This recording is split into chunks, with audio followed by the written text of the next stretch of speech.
Welcome to Doctorates of the Absurd, your provider of belief on demand. It is good to be back. And today, well, today's deep dive is going to be a bit different. Different how? Usually we're looking at a system or, a historical text, a big idea from the outside. Today, we are looking at a mirror. A mirror. A mirror that's been buried in the dark for 17,000 years. A mirror buried underground. I like that. We're going deep today, listeners, and I mean physically deep under the earth of the Dordogne region of France, and psychologically deep, right into the machinery of what makes us human. We have a stack of notes here centered on a very specific, very famous, and yet completely misunderstood location.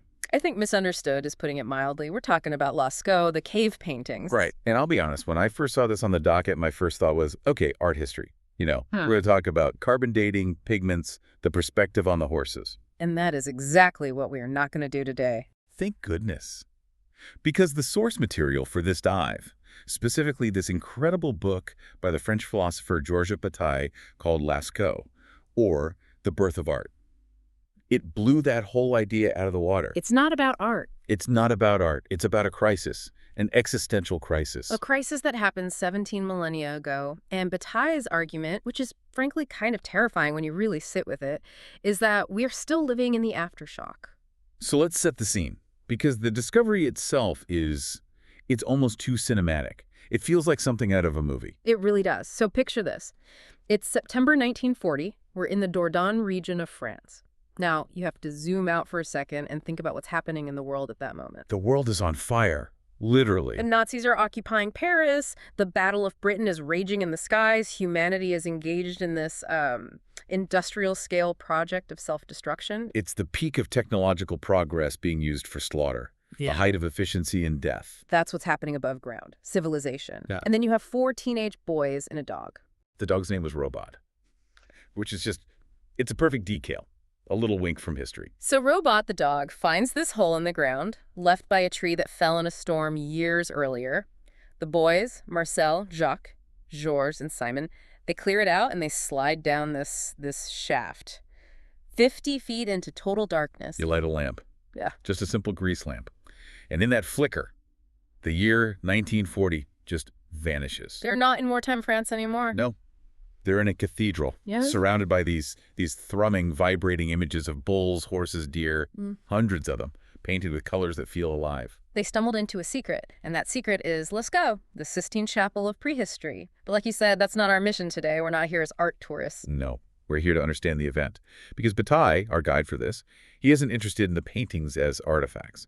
He argues that inside that cave, humanity didn't just invent painting. We invented humanity. We invented the soul. And this is where we get to the why now, the existential friction. Because reading Bataille's analysis, I got this really uncomfortable feeling. It felt like he wasn't writing about ancient people at all. He was writing about us right now. What was it specifically that felt so current? It's this obsession with utility. Think about your life, my life, anyone listening. Our lives are just dominated by this one question. Is this useful? Is it productive? Is it efficient? What's the ROI? Exactly. We measure our value, our worth, by what we produce. If you're not producing, what are you doing? You're wasting time. We have this deep, nagging sense that we're just grinding away. And Bataille is looking back 17,000 years and saying, that feeling, that's a trap. And that trap has a name. It's the agagonist of our deep dive, the default setting we're all stuck in. He calls it homo faber. Homo faber, man the maker. And the tool user.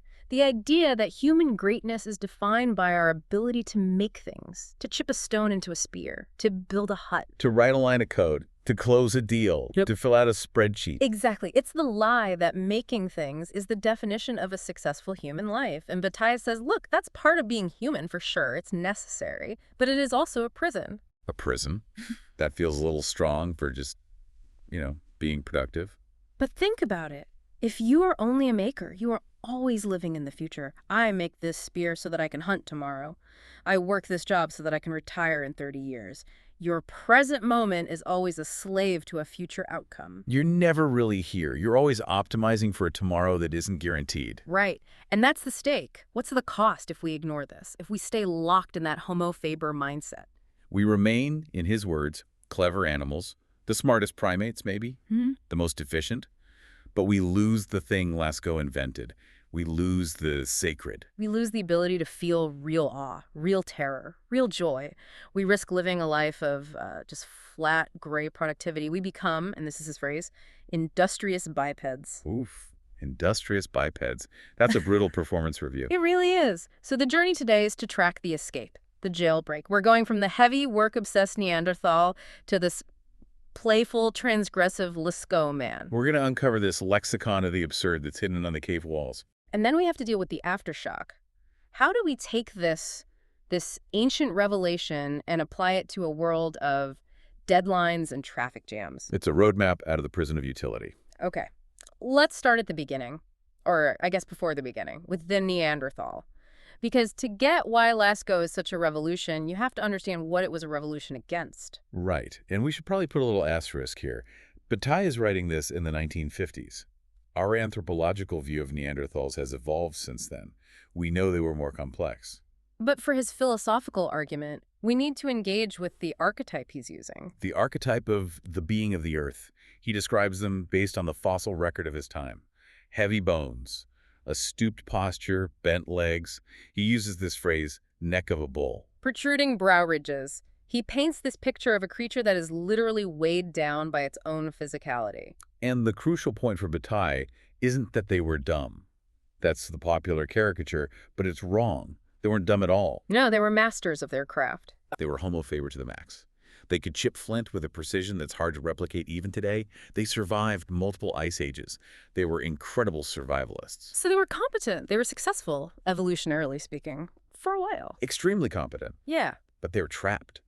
Trapped in the logic of survival, the logic of the tool. What do you mean by trapped? Every ounce of their energy, every thought was dedicated to the next step, making the tool, using the tool, getting the food, not dying. It was a closed loop. They had an industry, but no art. No art, no decoration, no useless beauty. Bataille describes their character as mongrel, half beast, half man. They didn't have what we would call dignity because they were so utterly bound to necessity. Imagine a life with no surplus, no wasted energy. Every single calorie is budgeted for survival. It sounds exhausting. It is exhausting. And that's the prison of homo faber. When your entire reality is about the function of the tool, you become a function of the tool. The world owns you. You don't own it. And then, the pivot, the great flip, Homo sapiens arrives on the scene, Lascaux man. And the change, as Bataille describes it, is almost poetic. It's not just a new toolkit. It's a whole new kind of being. He talks about the physical change first, right? Yeah, the skeleton itself lightens up. That heavy neck of a bull becomes the neck of a swan. The forehead rises, the posture straightens. But that's just the outward sign of a much deeper psychological flip. The shift from work to play. Play. And this is the absolute core of the argument. It's so counterintuitive to how we think about progress. We think art comes from, I don't know, having leisure time after you've figured out how to work efficiently. Right. Art is a hobby, a luxury. Bataille says no. Art didn't come from work. It came from the opposite of work. It came from play. Okay, let's break that down. What's the real difference between work and play in his system? Work is serious. It's heavy. It's goal-oriented. It serves a future purpose. Play is, well, it's light. It's for its own sake. It's an explosion of energy in the present moment with no goal other than the experience itself. It's useless from a survival standpoint. Beautifully useless. And Bataille finds evidence for this in the simplest human expression.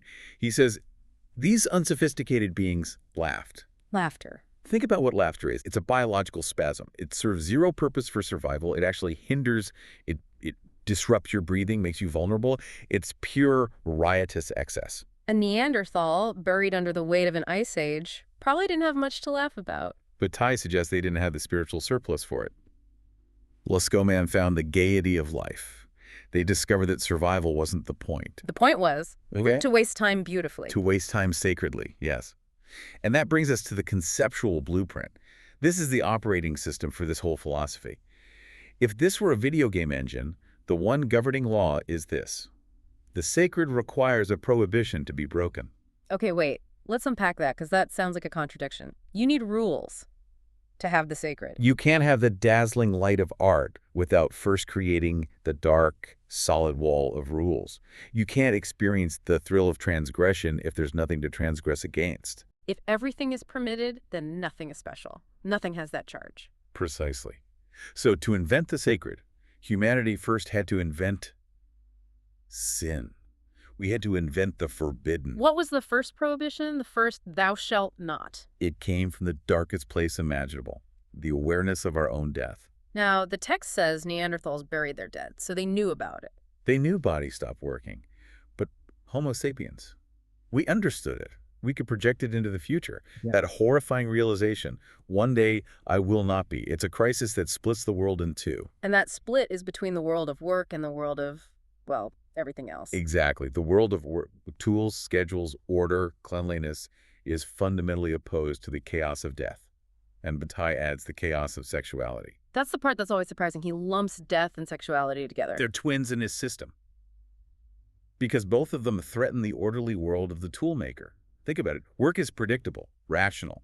Death is decay, horror, contamination. It's the ultimate disruption of the project. Sex is also a disruption. It's passion, violence, loss of self, irrationality. You can't have people overcome with passion or grief on the assembly line. They're both messy, biological forces that have to be pushed outside the village walls. The HR department of the Paleolithic would have a field day. Please refrain from engaging in eros or thanatos during work hours. That's it. So to protect the world of work, we invented taboo. We created the prohibition. The dead are unclean, keep them separate. Sex is private, keep it separate. We built a wall. On one side, work, safety, order. On the other, death, chaos, sex, and the sacred. The sacred lives in the dangerous territory. It's not this clean, peaceful thing. Not at all. It's the raw electricity of existence. It's terrifying. It's awesome in the original sense of the word. It inspires awe and terror. So we've built the wall. We have the prohibition. Now, how does that lead to painting in a cave? That's step 2 of the blueprint, the transgression, the feast. The feast? This is where Bataille completely rejects the old theories about the paintings. Yeah. The idea that they were kind of hunting magic. You know, if I paint a bison, I'll be able to kill a bison. Right, that's what I learned in school. It's a form of tool, a magical tool. But that's just Homo faber thinking again. It reduces the art back down to utility. I paint this so that I can eat. Bataille says no. We painted the bison to break the rules. The act of painting was a festival. A festival? What does that mean in this context? Think about any festival, any real party. What happens to the normal rules of life? They get suspended, you stay up all night, you eat and drink to excess, you dance, you stop being productive. You waste resources, you burn energy for the sheer joy of it. That is transgression. So the street-level translation here is, the village is your 9 to 5, Monday to Friday grind where you follow the rules. The cave, Lascaux, is the secret underground rave where you lose your mind. That is a perfect modern analogy. And the paradox at the heart of it is that we need both.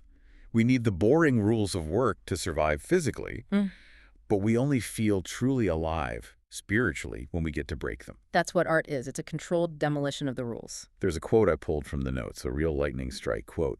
The fullness and reality of the game man plays are consequences of his overstepping what is prohibited. The thrill is in the trespass. Yes.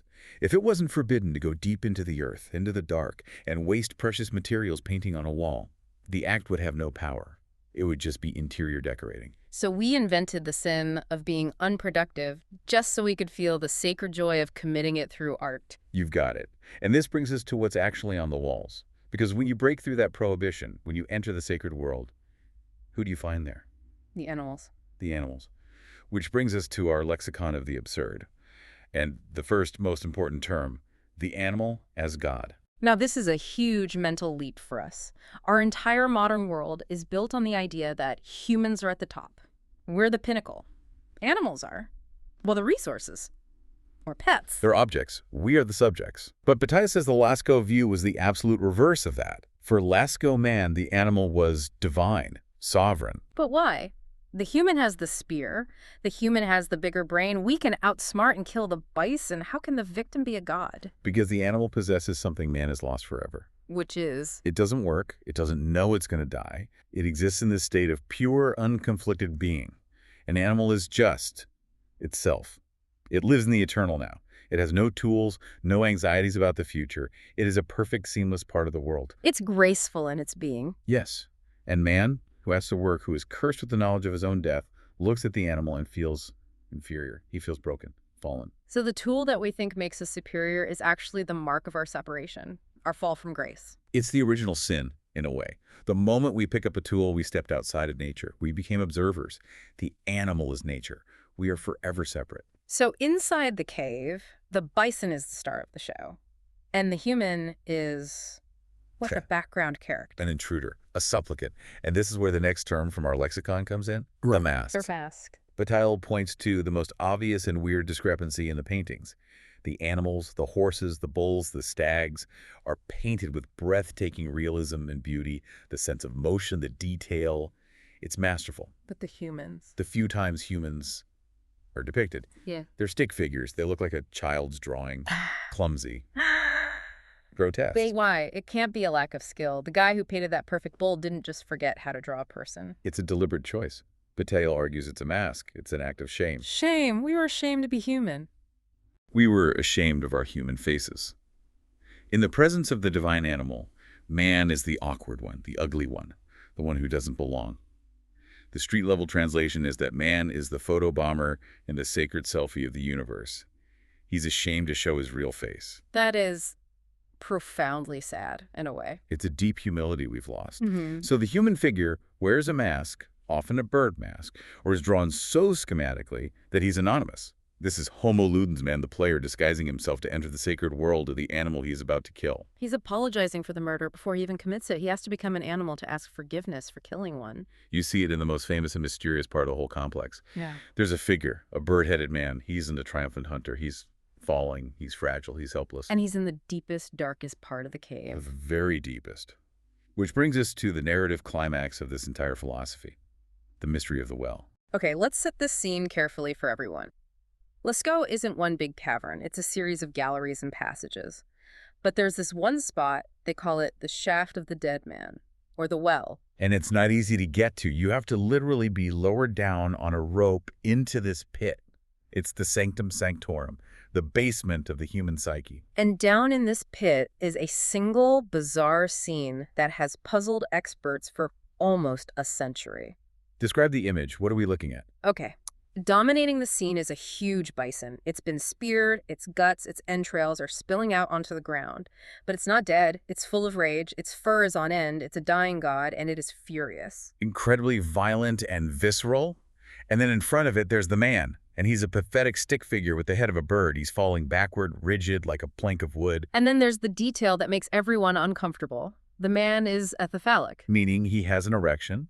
He is sexually aroused as he falls, seemingly dead or dying, in front of the beast he has just killed. So we have a dying, raging god animal, a falling, sexually aroused bird man, and there's a bird on a stick nearby. A bird on a staff, yes. And off to the side, a rhinoceros just seems to be walking away, completely indifferent to this cosmic drama. What in the world is this scene about? It's not a story of a successful hunt. No, it's a tragedy, or a sacrifice, What? or divine punishment. Bataille calls it the enigma of the well, and he resists any simple explanation. But he sees it as the ultimate intersection The intersection of what? of death, sex, and the sacred, all in one explosive image. Walk us through that. How do all those pieces fit? You have the death of the animal god. That's the supreme transgression. Man has killed the thing he worships. And in that moment, he is overwhelmed by the power he's unleashed. He is struck down.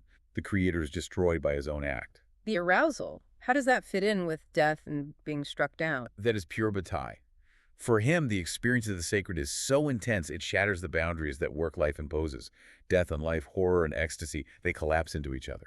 It's not sexy in our modern sense. It's a biological, spiritual overload. It's the life force erupting violently in the face of absolute death. It's the ultimate moment of transgression, where all the rules of the orderly world are annihilated.